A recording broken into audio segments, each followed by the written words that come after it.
Okay, Okay. perfect. So you just mentioned, Dr. Nina, that you consult both as men and women, and I'm really curious, what is the ratio? Because I have never met men struggling with binge eating and overeating. So, is it the same psycho problems like for men and women? I, I think that the ratio probably is the same, but a lot of men don't want to come in and get help. They think that it's, as you just sort of put it, they think it's a chick thing, as one guy said, oh, that's a chick thing.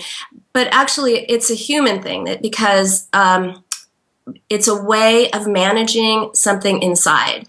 And people have feelings and have conflicts and learn to express them in different ways. So, yeah, I think men it's just as prevalent. They're just not coming forward, although they're starting to come forward more and more. Hmm. And what is the main reason lies behind binge eating, overeating, compulsive eating?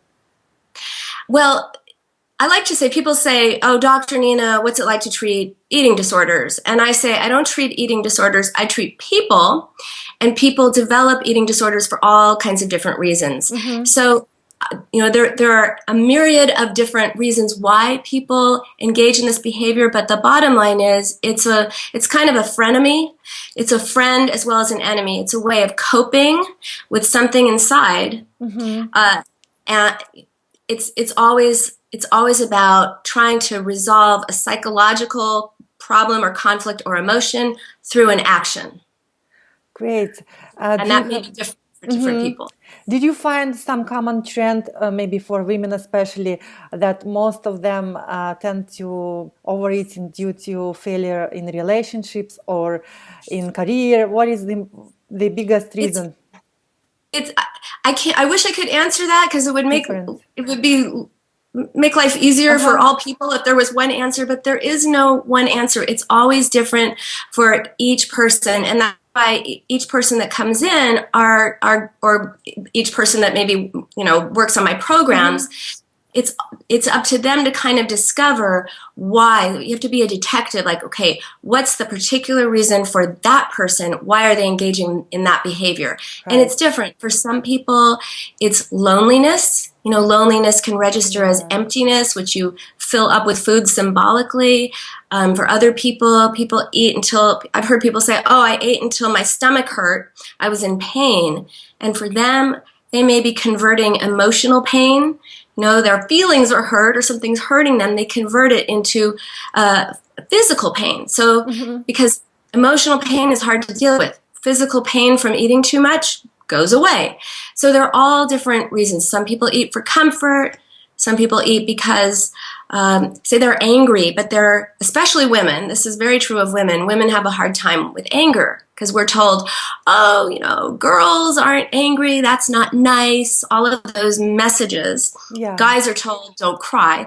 Girls are told, don't get mad. And so what I see a lot is people who something will happen in their Mm-hmm. lives and they'll get really mad. And then instead of talking about that thing, they'll come in and say, oh, I was so mad at myself for eating pizza. Mm-hmm. So they direct their true feelings towards someone else at themselves by eating. So it's always different for everybody and for each person at different times. Mm-hmm. And you just mentioned that people start working with you or your programs. What kind of programs do you have? Well, right now I have winthedietwar.com, and everything is free. I have a podcast called uh, Win the Diet War with Dr. Nina, and I have the Dr. Nina Show on YouTube, and I have the Make Peace with Food blog. It's hard to say. And then I'm going to be launching more interactive online programs where people can sort of opt in and get more Mm-hmm. one-on-one guidance. That's fantastic, especially if they can try it for free first and then see if it for themselves if it's a good fit.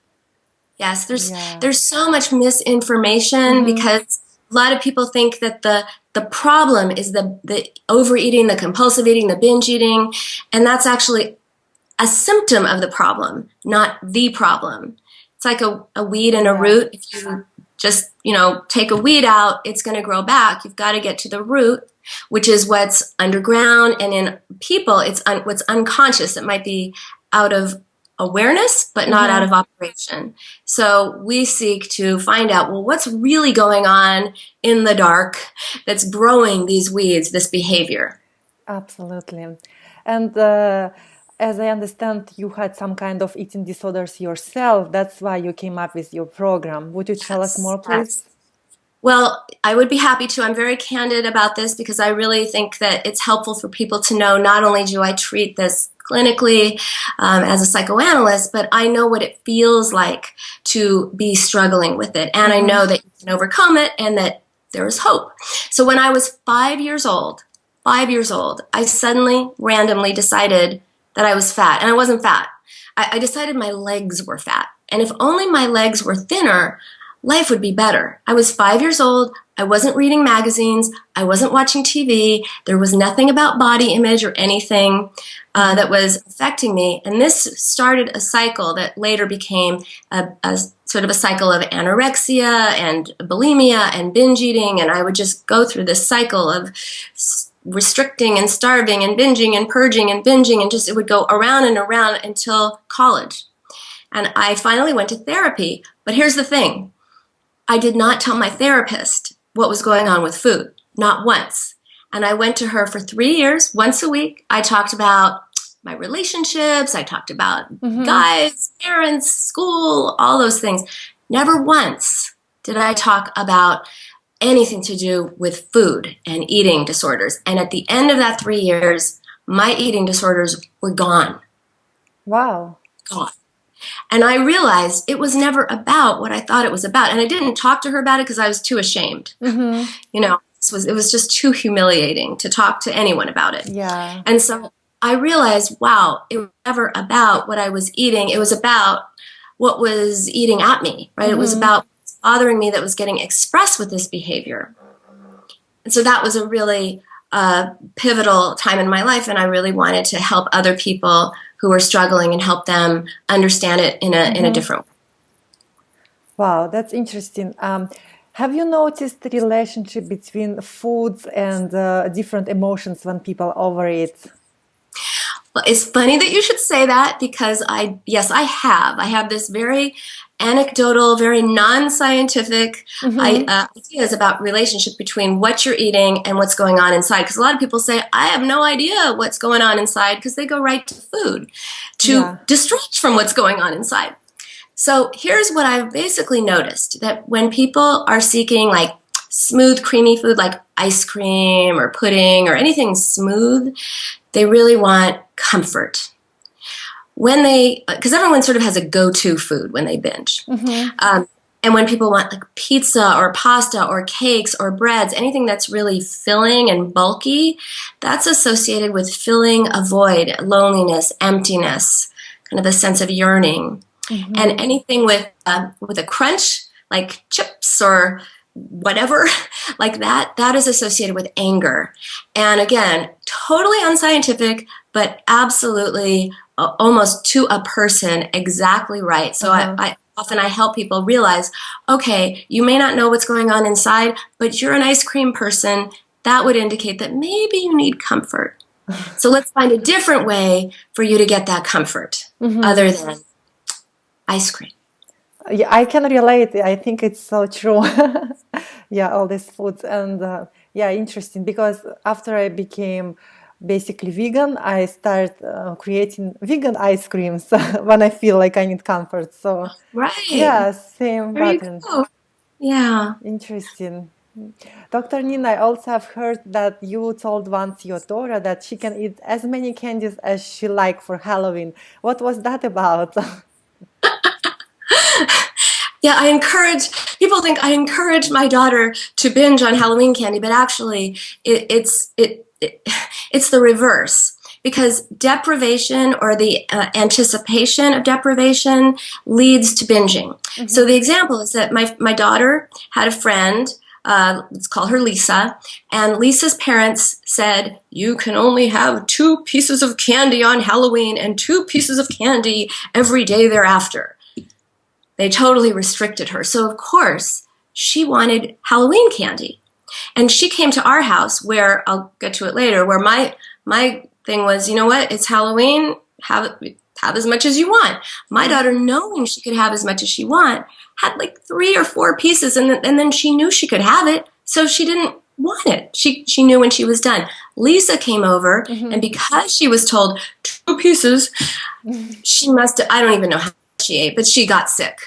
So you can't regulate yourself if you're told you can't have something, because what happens when you're told, oh, you can't have that? You want it, right? You want more of it. Wow, so that's why. Yeah, that's interesting.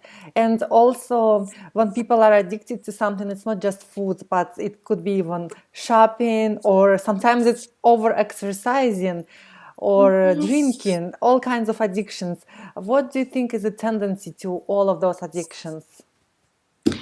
Well, and there's a difference between, I don't really use the term addiction for myself, but I think it's important to make a distinction between a process addiction and a substance addiction. So a substance addiction is drugs and alcohol, and it's to the actual substance.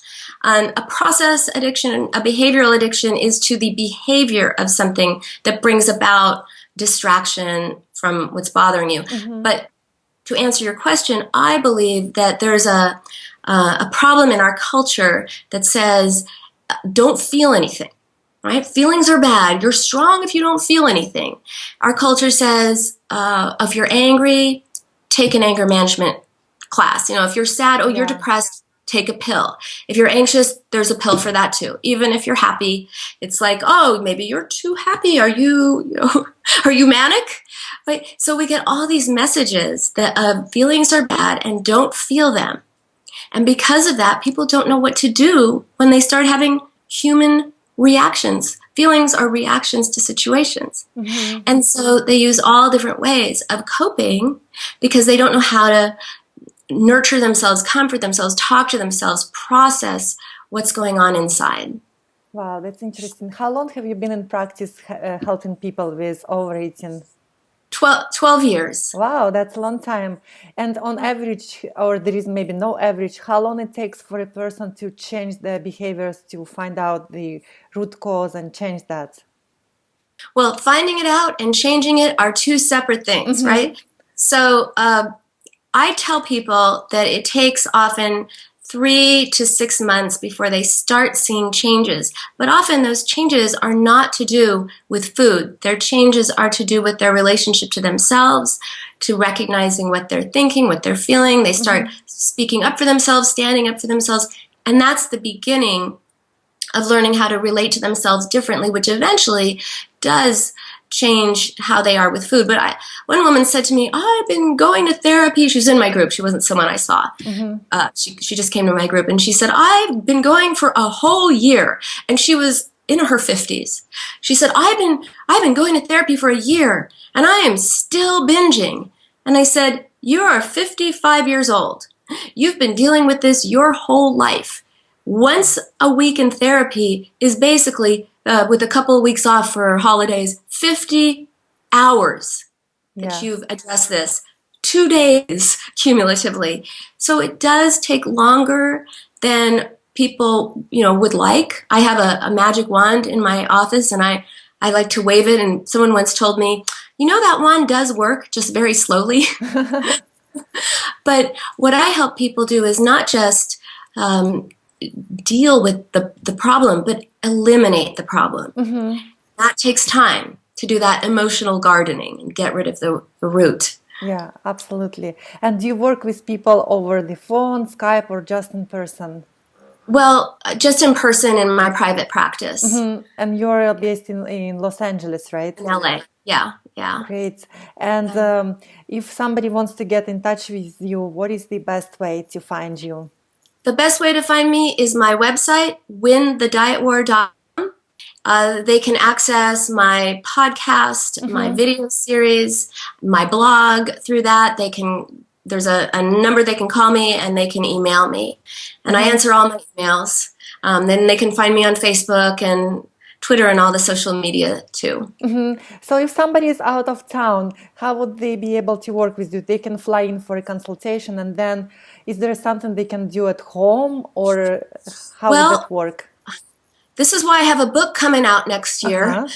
about sort of a psychoanalytic self-help so that they can have me in their minds. And I have like a video program that's coming out next year where it's sort of like it's not one-on-one because lots of people can access the videos, but I help guide people. Help guide people into the steps to identifying what's going on, figuring out their particular individual reasons for why they have this disrupted relationship to food, and then how to heal it.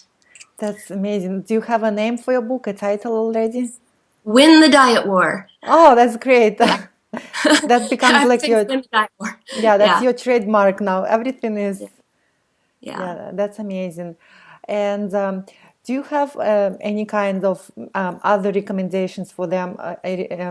Sources, your blogs, maybe some books, something to start working on their eating disorders. I have to say that I hear all the time, and I hear this from people all over the world. They write me and they say, no one has ever talked to me about this in this way. No one has ever presented this in this way. And because I'm a psychoanalyst, which really deals with which people think that's Freud and all that. It's not Freud. It's really recognizing, on a much deeper level, what's going on inside and why. And unless you're a trained psychoanalyst who's doing this work, you're not going to be able, to address it this way. So that's why I created all my free things. I don't know, 12 or 14 videos, and I have a lot of stuff for free that people can watch. They can listen to my podcast, and that I give them food for thought. Amazing. I will say, think about this, ask yourself this question, this question, this question. And people write me all the time, and they say, I've been listening, I've been watching, and I feel transformed. And that is just so gratifying to me, because this is my passion, is to really help people understand themselves and mitigate the shame that comes from dealing with this. Absolutely. Do you have some words of wisdom to guys? Because as we just mentioned, guys don't want to admit, they think it's a female's disorder, so they just hide. How can they get help? Well, this guy, actually, John Buchanan, he has a podcast called Let's Reverse Obesity, and he had me on the show, and I was talking about this connection between feelings and behavior with food, and he said, well, wait a minute, feelings are for women. He said, I'm a dude. I don't have feelings. And I said, well, dude, you're also human, and human beings have feelings. Yeah. And I would remind guys out there that they've gotten a lot of messages that it's not masculine to feel things. It's not masculine to cry or feel vulnerable feelings. They're told it's okay to be mad, and that's it, essentially. And I would say, guys, embrace your humanity. You are just a person in pain or a person who's feeling something. And I have to tell you, as a woman, and with most of my friends, I find that appealing when a man can be in touch with his feelings and his humanity. Absolutely. So that's what I would say. It's sexy to feel your feelings, guys. Go for it. That's awesome. And a few words of wisdom for women. If somebody feels emotional and they're reaching their fridge and taking out ice creams and cookies, is there anything they can do? Maybe think about something else, anything to stop that? I would say they could think about what I've just said, correlating certain foods to certain needs and wants and feelings, and then ask themselves, actually beforehand, okay, what else can I do when I need comfort? What do I really need? What does comfort really look like? What does it sound like? Often people have no language for how to say to themselves, oh, this hurts, and this is going to get better. This is going to get better, and it's hard right now, but I'm going to get through it. I have before. So what I often tell people is think about the way you talk to your friends. Because I find that people talk to their friends in a very lovely way. And they'll say to their friends, oh, you're wonderful and this will pass and it's going to be okay. And I know this sucks, but it's all right. But they say to themselves, nothing. Nothing. So treat true. yourself the way you treat a friend. Be a friend to yourself. That's and you'll see wonderful. probably, as long as you're a nice friend, and you'll see a big difference. That's wonderful. Thank you so much, Dr. Nina. Is there anything else you would like to add, or you think we have covered main things? I think we have. I also like to say, be curious, not critical, right? Because if you're critical and you're beating yourself up, you feel terrible. If you feel terrible, you're more vulnerable to using food or something else to deal with those feelings. But if you're curious and you say, if you're critical and you say, I can't believe I ate that ice cream. How could I have done that? I'm such a loser, right? Oh, you feel terrible. Then there comes more ice cream. But if you say, okay, I'm going to be curious. Why did I eat that ice cream? What was going on with me? When you ask yourself questions, you're more likely to find an answer. And then find answers, you find new ways of responding to yourself, because thoughts lead to feelings, lead to behavior. That's why dealing with the behavior is a waste of time. And you don't want to live with willpower. You don't want to be just like, I'm going to wake up today and be good. You want to be able to deal with this, so you wake up today and say, what am I going to do today that's fulfilling? And then lunch is lunch, not a battleground. And that's how you win the diet war. That's amazing. Thank you so much, Dr. Nina. We appreciate your time. Thank you for having me. Of course.